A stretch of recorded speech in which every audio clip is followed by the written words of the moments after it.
Mabuk Mario? Lapar nih perutnya. Ah, mabuk kan enggak nih? Mabuk. Mabuk, keluwen. Mabuk, keluwen. Oh, yang mana Pak? Mabuk? Enggak Pak, aman-aman aja Pak. Aman-aman.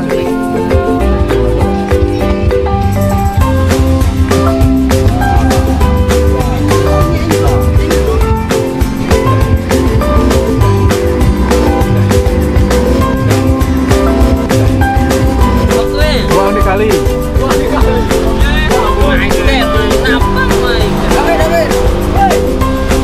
Ada yang mabuk nih. Pak, jajan.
Karena perut lapar, makan jambu.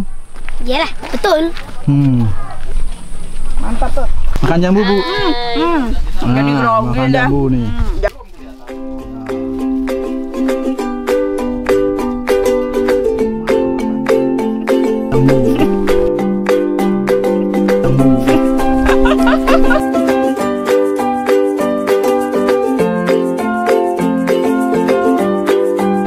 Sedang orang yang jangan bawa satu beban.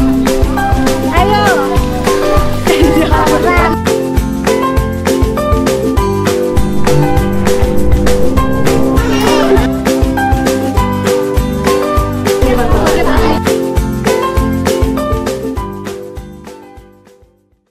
Perjalanan yang kami tempuh ya lumayan panjang. Dari awal dari gereja jam 4:30 ya kalau nggak salah. Jalannya dimulai, tapi karena banyak jemaat yang molor, akhirnya kita mulai dari jam 5. Jam 5 kita mulai perjalanan, dan sesampai di setengah perjalanan kurang lebih pada jam 8 kita terkena macet. Dan macetnya Karena apa itu? gimana? Macet karena apa itu? Macet karena ya kita lihat memang daerah yang kita lewati itu memang merupakan daerah pariwisata. Akhirnya mau tidak mau kita juga sebagai anggota masyarakat yang baik, kita harus berbondong-bondong ikut jalurnya, istilahnya harus ikut alur gitulah. Mau tidak mau harus kena macet gitu. Ya. Jadi sekitar 3 jaman kita kena macet. Mungkin perkiraan jemaat kita bisa sampai kalau tanpa macet ya sekitar jam 9 atau jam 10. Namun pada hari ini kita sampainya sekitar jam jam setengah 12 lah. John, kau diam dulu.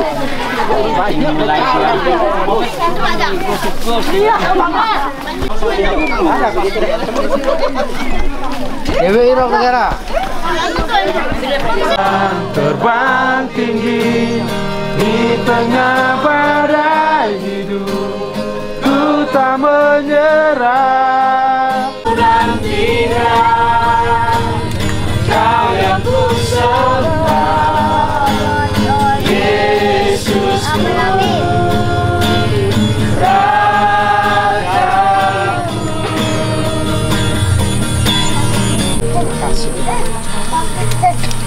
Tetapi biarlah di tengah-tengah pergumulan peperangan antara Es Cincau dan RW-nya, kita sejenak fokus ya, amin. Amin.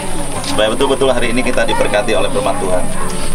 Sama-sama baca saya ayat 15 kaum pria, ayat 16 kaum wanita, ayat 17 sama-sama. 1, 2, 3. Tuhan Allah mengambil manusia itu dan menempatkannya dalam Taman Eden untuk mengusahakan dan memelihara taman itu. Ayat 16, 1, 2, 3. Lalu Tuhan Allah memberi perintah ini kepada manusia, semua pohon dalam taman ini boleh kau makan buahnya dengan bebas. Ayat 17 sama-sama, 1, 2, 3. Tetapi pohon pengetahuan tentang yang baik dan yang jahat itu janganlah kau makan buahnya, sebab pada hari kau makannya. Amin. Tema khotbahnya apa? Yuk sama-sama baca di sana itu. Tema khotbahnya family, ya gitu. Jadi bicara tentang keluarga, ya tema khotbahnya ya. Jadi seperti ini saudara, bahwa Tuhan menciptakan dunia segala isinya karena Tuhan punya maksud tujuan. Jadi supaya seperti dunia itu duplikat daripada sorga.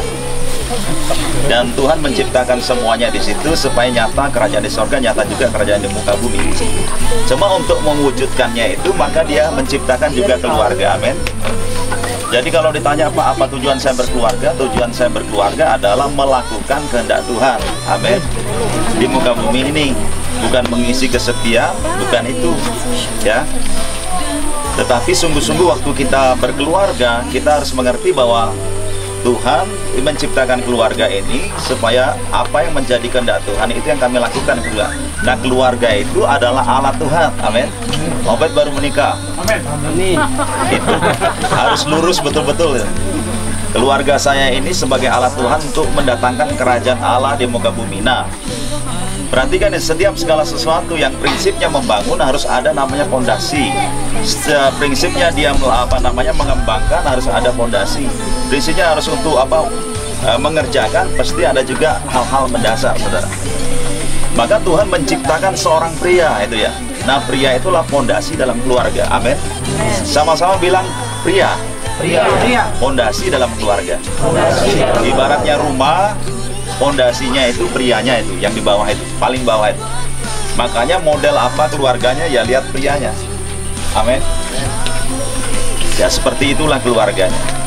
Makanya Tuhan menciptakan Adam itu sebagai fondasi dalam keluarga. Nah, untuk menjadi fondasi, saya bicara untuk pria ya. Itu paling tidak harus ada 3 hal tadi ya, yang harus ada dalam seorang pria itu. Yang pertama, Tuhan memberikan firman-Nya kepada pria, amin. Jangan makan pohon buah itu ya. Jadi seorang pria itu betul-betul harus mengerti firman Tuhan, haleluya, amin. Betul-betul paham firman Tuhan, senang firman Tuhan. Karena dia nanti akan dipakai oleh Tuhan untuk menjadi imam dalam keluarga, haleluya. Untuk ngajari anak-anaknya, istrinya, semuanya ya, tentang firman Tuhan, saudara. Bukan saja mengetahui firman Tuhan, tapi hidupnya juga sesuai dengan firman Tuhan. Mengajar itu adalah memberikan contoh, memberikan pengajaran, tetapi juga memberikan contoh, amin. Ada istilah itu, gajah dibelangkoni, iso khotbah, ra iso lakoni, kan begitu. Nah, baiknya kita juga seorang pria itu, selain kita bisa memberikan nasihat, juga kita bisa jadi contoh. Ya, beberapa tahun yang lalu, sudah lama saya diberikan nasihat sama sama kakak saya. Nah, kakak saya itu suka menasihati saya. Waktu itu saya sudah bertobat, dia belum bertobat.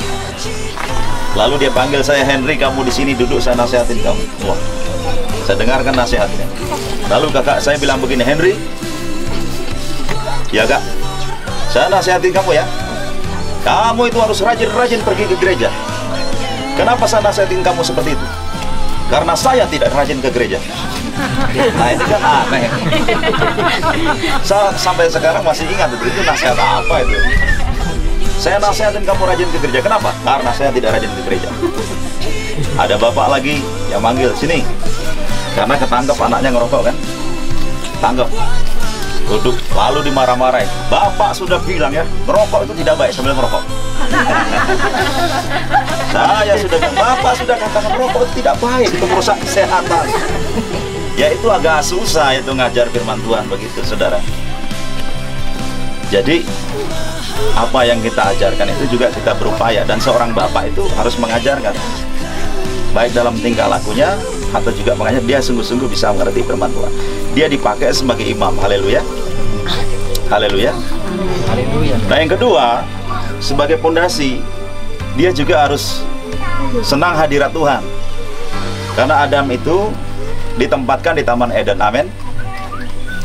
Ada Taman Eden itu bukan bicara tentang taman saja begitu, enggak, tetapi di situ ada hadirat Tuhan. Ada persekutuan yang intim dengan Tuhan. Haleluya. Jadi seorang laki-laki itu cinta hadirat Tuhan, suka berdoa, suka menyembah. Di dalam hadirat itu ada kesembuhan, ada sukacita ilahi, ada kekuatan, ada kesegaran roh, ya. Itu yang terus-menerus Tuhan menyegarkan dirinya, itu yang terus-menerus menguatkan imannya. Nah, itu yang akan dibagikan kepada keluarganya. Haleluya. Nah, yang ketiga, seorang pria itu harus bekerja. Karena pria itu ditempatkan Taman Eden.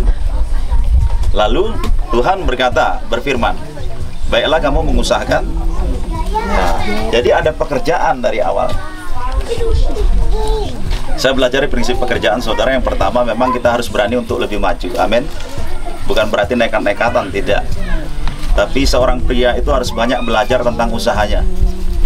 Seorang pria harus banyak belajar tentang apa yang digelutinya, saudara, supaya dia bisa mengembang, supaya dia berani untuk lebih maju. Saya terus mendorong saudara-saudara saya yang ada di Bedugul, kalau ada acara-acara itu di kota itu kan sering ada seminar, ya, seminar bisnis itu. Sajalah teman-teman saya dari gunung, ayo kita ikut seminar biar tahu sedikit. Sampai sana, saudaraku, seminarnya banyak bahasa Inggrisnya, saudara. Habis itu pulang ya dapatnya sedikit sana, enggak apa-apa. Karena kalau orang seminar di situ banyak bahasa Inggrisnya gitu. Jadi sampai sana bingung orang tapi enggak apa-apa, kita mau belajar. Ya, untuk kita banyak nasihat, untuk kita banyak mentor, untuk kita banyak pembimbing, sehingga kita itu berani untuk lebih maju, saudara, bukan nekat-nekatan. Ya, bekerja itu, saudaraku, memang harus tekun juga. Seringkali kita itu gagal juga dalam pekerjaan, tidak selalu kita berhasil. Kadang rugi. Tapi kita terus harus tekun. Kalau gagal, bangkit lagi. Amin. Coba lagi, evaluasi lagi, saudaraku. Dan juga selain kita tekun, saudaraku yang dalam Tuhan, kita juga pandai mengelola mana yang prioritas, mana yang tidak, mana yang dahulukan, mana yang tidak. Nah, sebagai seorang pria ini semua harus tahu. Haleluya. Karena dia pondasi dalam keluarga. Anak-anak dan istri akan mendukung semuanya.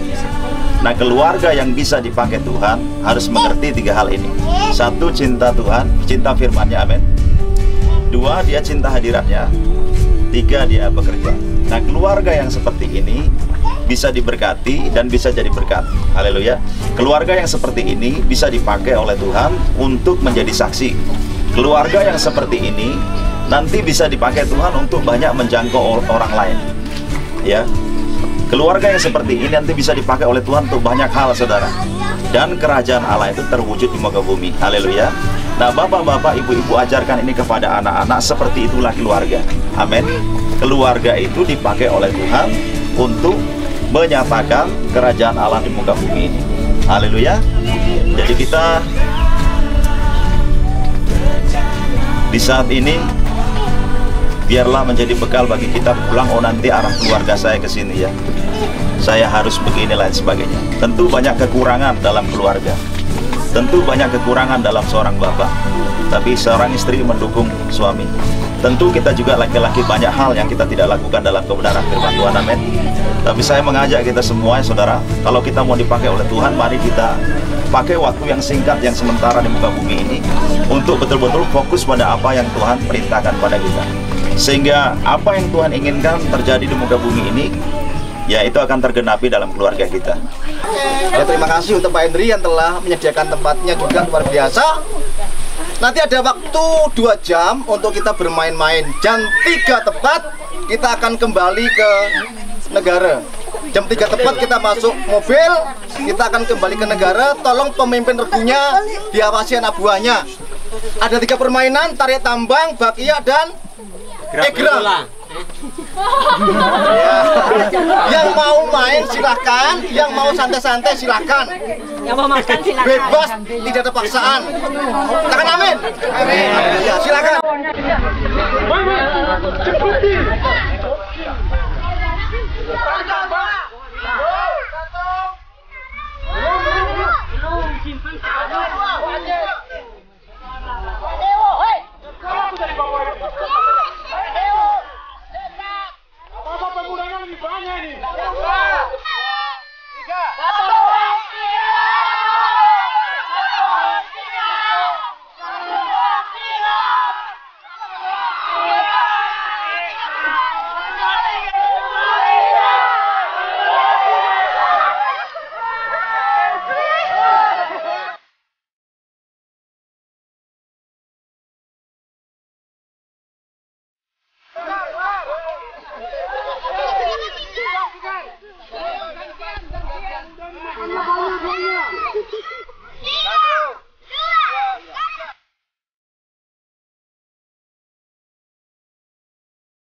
Hitung, satu.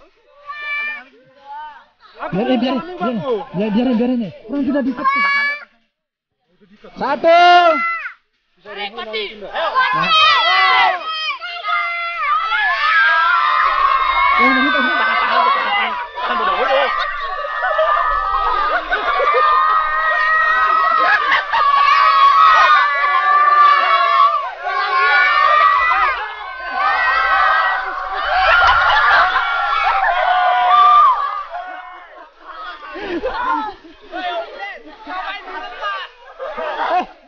Om Yas kasus nih.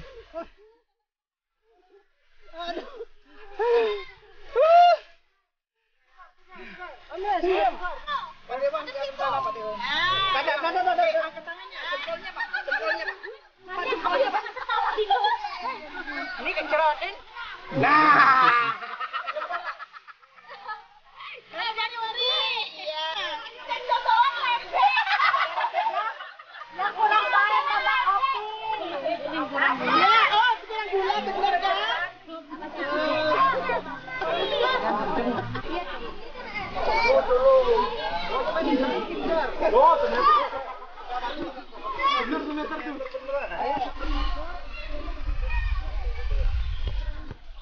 Tujuannya keluarga yang tergabung di GBI Rock Negara supaya makin akrab satu dengan yang lainnya. Saya merindukan supaya keluarga-keluarga Kristen di GBI Rock Negara itu makin intim, sekeluarga melayani Tuhan. Apapun masalahnya, tidak mundur, tetap maju, sehingga dapat dipercaya oleh Tuhan, dapat diandalkan Tuhan, solid. Awas jatuh ya. Ya, nanti di depan ya. Masuk aja semua ya, jari depan nanti.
mau kita pulang.